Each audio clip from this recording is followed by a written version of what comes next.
Mr. Speaker, I rise this morning to signal to this Honourable House that today the Ministry of Home Affairs will release its green paper on Bermuda's application for full membership in the Caribbean community. Mr. Speaker, this represents an invitation to the people of Bermuda to examine the evidence, weigh the arguments, and share their thoughts with this government. Mr. Speaker, the Green Paper examines how Bermuda can move from the margins of regional decision-making to its center. It sets out the strategic framework, the historical context, the constitutional constraints, the costs, and the benefits of full membership. It presents the implications plainly, and it invites the scrutiny of every Bermudian. Today, the public is invited to tune in to government social media channels as we launch the public consultation. Mr. Speaker, the government has been transparent about its intentions. The Honourable Premier has tasked the Ministry of Home Affairs with leading this work, and the Ministry has adopted a two-phased approach. In the first phase, Mr. Speaker, we consulted directly with stakeholders across a broad cross-section of Bermuda's civic, sporting, cultural, labor, and business institutions. We met with the Bermuda Economic Development Corporation, the West Indies Association of Bermuda, the Bermuda Public Service Union, the Bermuda Cricket Board, the Bermuda Olympic Association, the Bermuda Credit Union, Citizens Uprooting Racism in Bermuda, the Ministry of National Security, the One Bermuda Alliance, and more. Their input collectively shaped this document. Mr. Speaker, we also added a question in the fourth quarter of the Omnibus survey to gather baseline sentiment and capture the views of a representative sample of Bermudians. The areas that made full CARICOM membership a viable direction for the government to take were identified as food security, climate resilience, energy resilience, healthcare and public safety, and education and training opportunities. These are the daily concerns of Bermudian families. They are the same issues that occupy the center of CARICOM's regional agenda, and they are the same issues that were discussed at the 50th CARICOM Heads of Government Conference in Basseterre, St. Kitts and Nevis just 2 weeks ago. Bermuda was not in the room when those discussions took place, and now the second phase of this consultation does begin, because the Green Paper invites the public to read, to question, and to respond. Over the coming months, the ministry will engage directly with stakeholders across the community to share information and, more importantly, to listen. The Green Paper invites the public to consider and respond on matters ranging from whether Bermuda should seek a greater role in CARICOM's engagement with international partners to what concerns Bermudians may have about deeper integration.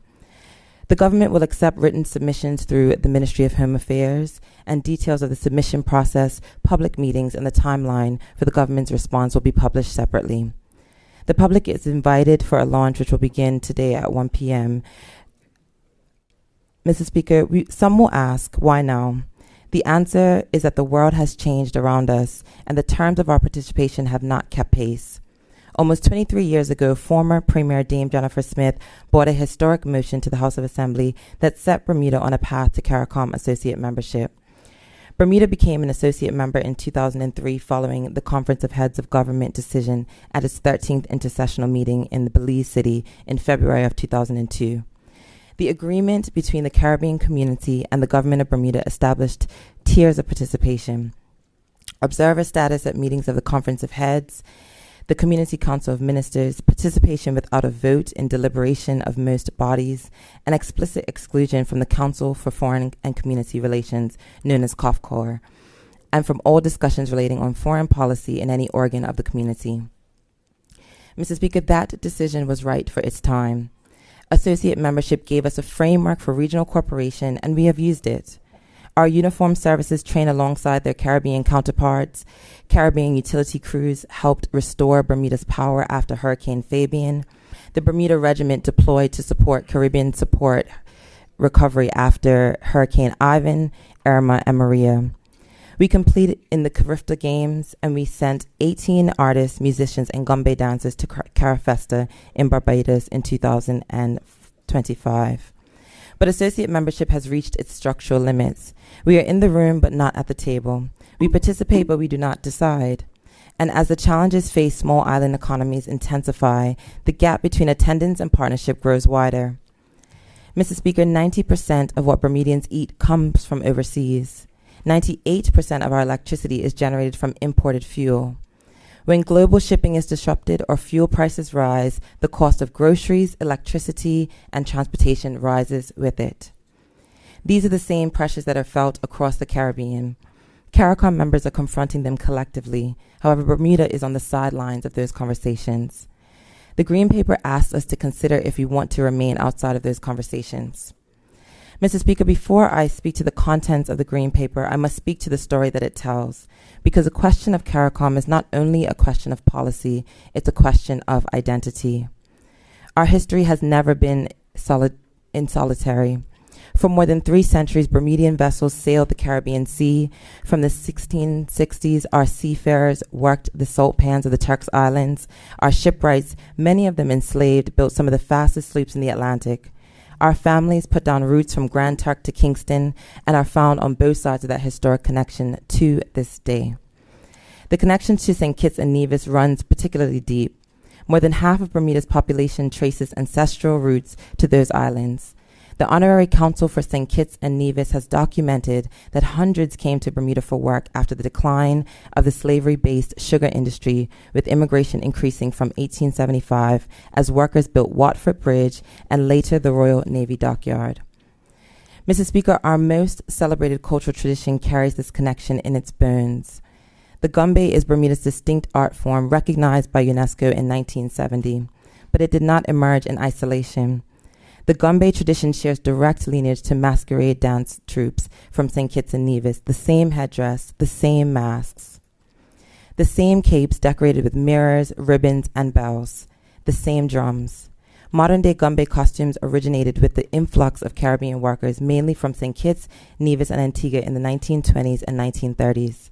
When a gumbe troupe dances through the streets of Hamilton, it carries 3 centuries of Caribbean connection with every step. When the British Parliament passed the Slavery Abolition Act in 1833, the Bermuda and Antigua became the first colonies to implement full emancipation. Over 1,900 enslaved persons were freed on the Turks Island alone. 6 months later, the American slave ship Enterprise was blown into Hamilton Harbor, carrying 85 enslaved men, women, and children.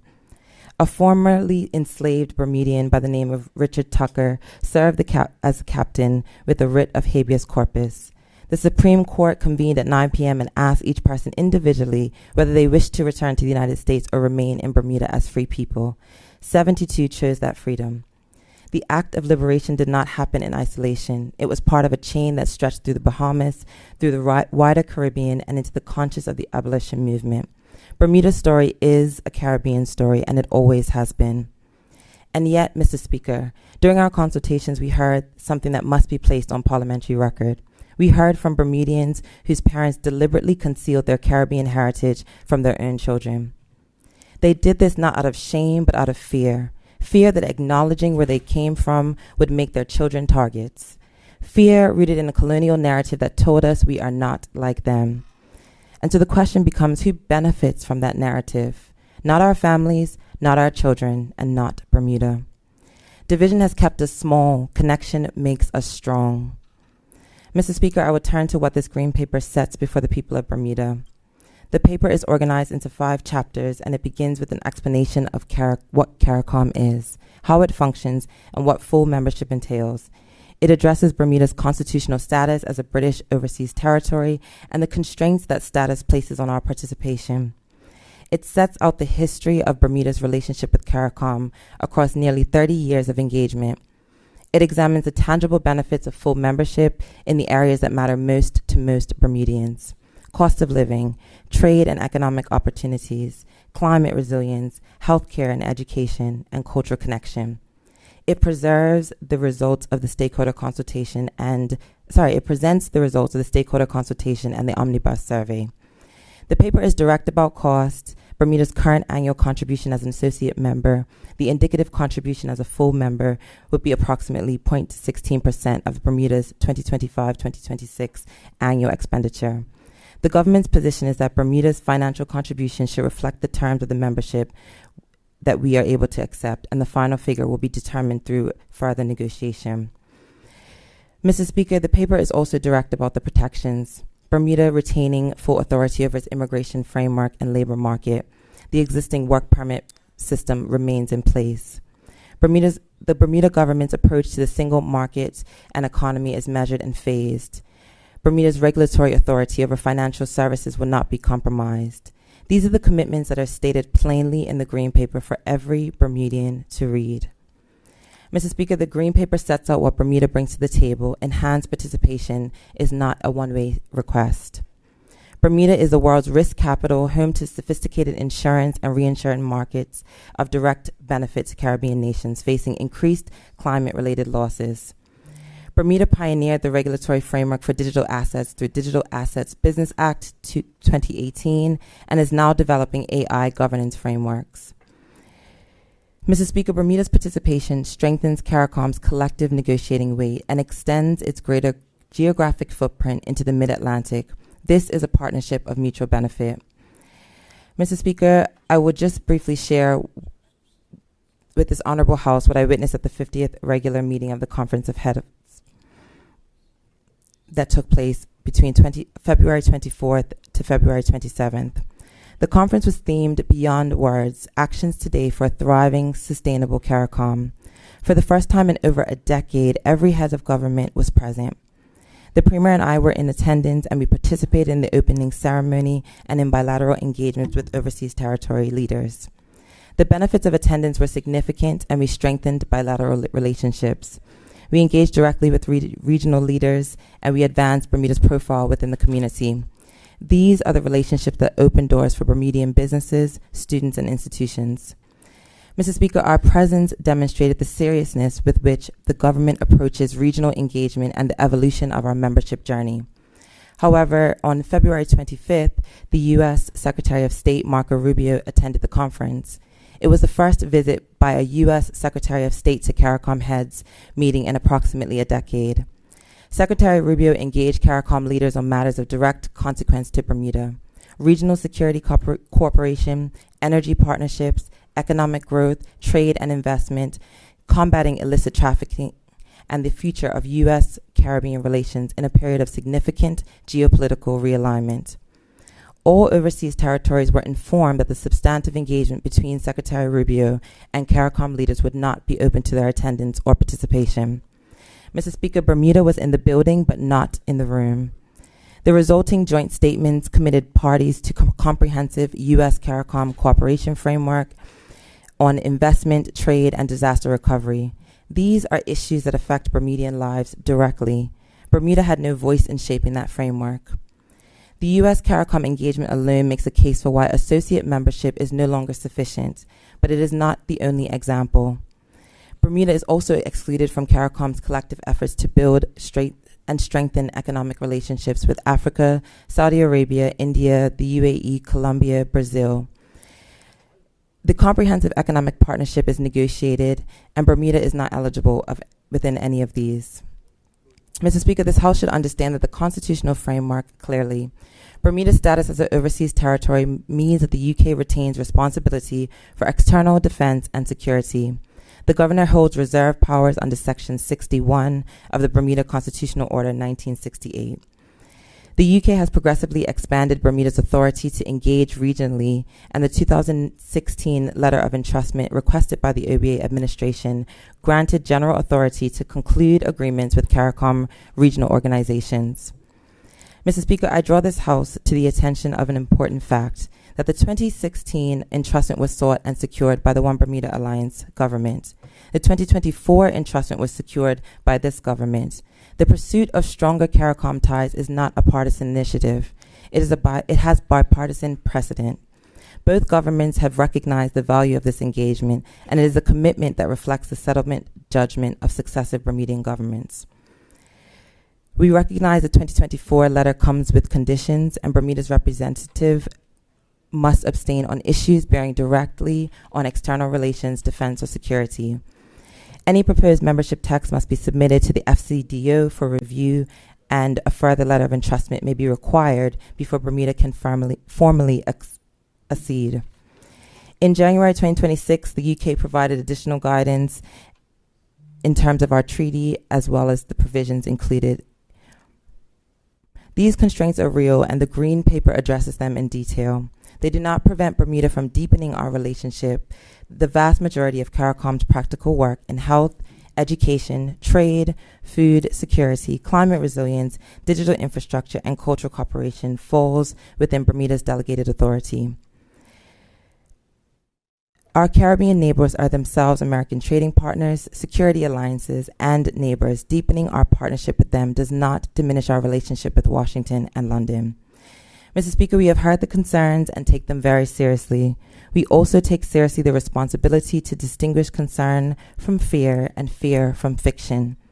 Some Bermudians say that they will lose their jobs, but the Green Paper is clear. Bermuda will retain its full control over immigration and work permits. Full membership does not grant CARICOM nationals the right to live or work here. The work permit system stays in place. Some say international companies will leave. The Green Paper is clear that Bermuda's economic substance requirements, its world-class regulatory environment, and its concentration of global expertise in reinsurance, fintech, and professional services are the reason companies operate here. Membership in CARICOM does not change any of that. Mr. Speaker, fear-mongering has run its course, and the Green Paper replaces speculation with evidence. It places anxiety with information. It puts every claim to the test of fact. And I say to every Bermudian to read the paper, examine it, and challenge it. Bring your hopes and your skepticisms. This is exactly what the process is designed for. Mr. Speaker, this consultation places the people of Bermuda in the driver's seat because too often in our history, decisions about our place in the world have been made for us. Too often the question of who we are and where we belong have been answered by others. This process is different, and this Green Paper gives Bermudians the facts, the analysis, and the framework. The next steps belong to them. Mr. Speaker, this country has always known who it is, a Caribbean island, a mid-Atlantic bridge, a financial center of global standing, a community built by generations who sailed between these worlds and made them one. The structures that kept us on the margins of our own regional decision no longer reflect who we are or what we're capable of, and Bermuda does not need permission to believe in its own value. It just needs the standing to act on it. The question that the Green Paper puts to the people of Bermuda is whether we will seize this opportunity, whether we will participate in trade relationships, climate partnerships, and regional conversations that our Caribbean neighbors are leading, whether we will claim the seat that is waiting for us. At its heart, this is a story of us. The answer should be guided by self-belief, self-assurance, and by honest understanding of who we are and where we stand in this region.